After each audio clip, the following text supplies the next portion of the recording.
Assalamualaikum warahmatullahi wabarakatuh. Salam dan bahagia.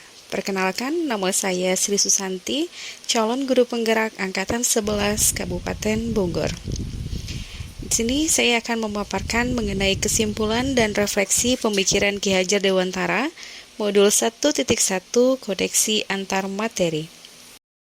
Pengajaran dan pendidikan ternyata tidaklah sama. Pengajaran tidak lain adalah pendidikan, yaitu dengan cara memberi ilmu atau kebermanfaatan untuk hidup anak-anak baik lahir maupun batin. Sedangkan pendidikan adalah tuntunan atau menuntun hidup tumbuhnya anak-anak dari segala kodrat yang ada agar mereka dapat mencapai keselamatan dan kebahagiaan yang setinggi-tingginya, baik sebagai manusia ataupun anggota masyarakat.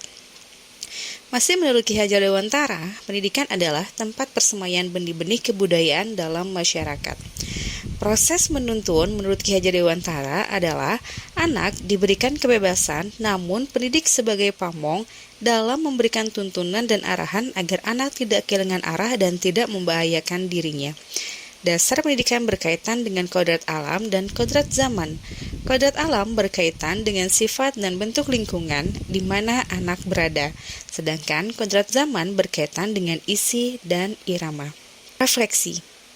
Sebelum mempelajari modul 1.1 tentang filosofis pendidikan menurut Ki Hajar Dewantara, saya menganggap bahwa pendidikan adalah memberikan pengajaran.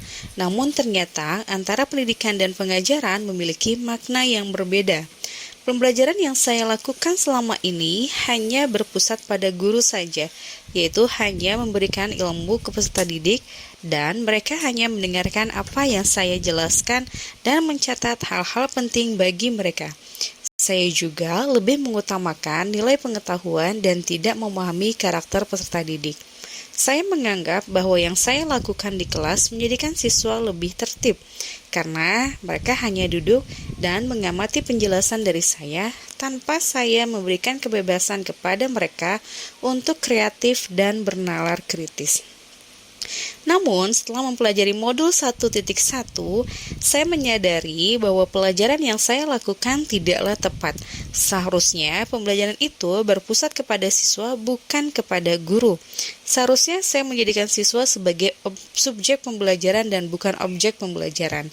Dengan menjadikan siswa sebagai subjek pembelajaran, maka menjadikan siswa kreatif dan bernalar kritis.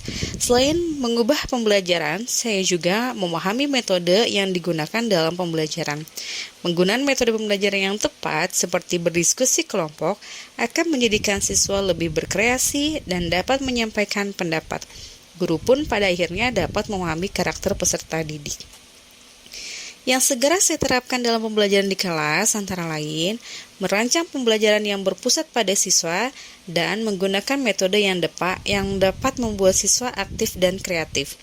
Yang kedua, selalu siap menjadi penuntun bagi siswa dan memberikan kebebasan mengekspor diri sesuai dengan minat dan bakatnya. Yang ketiga, sebagai pendidik saya juga harus menjadi contoh teladan yang baik dan menjadi pendengar yang baik bagi siswa. Terima kasih, semoga bermanfaat. Assalamualaikum warahmatullahi wabarakatuh.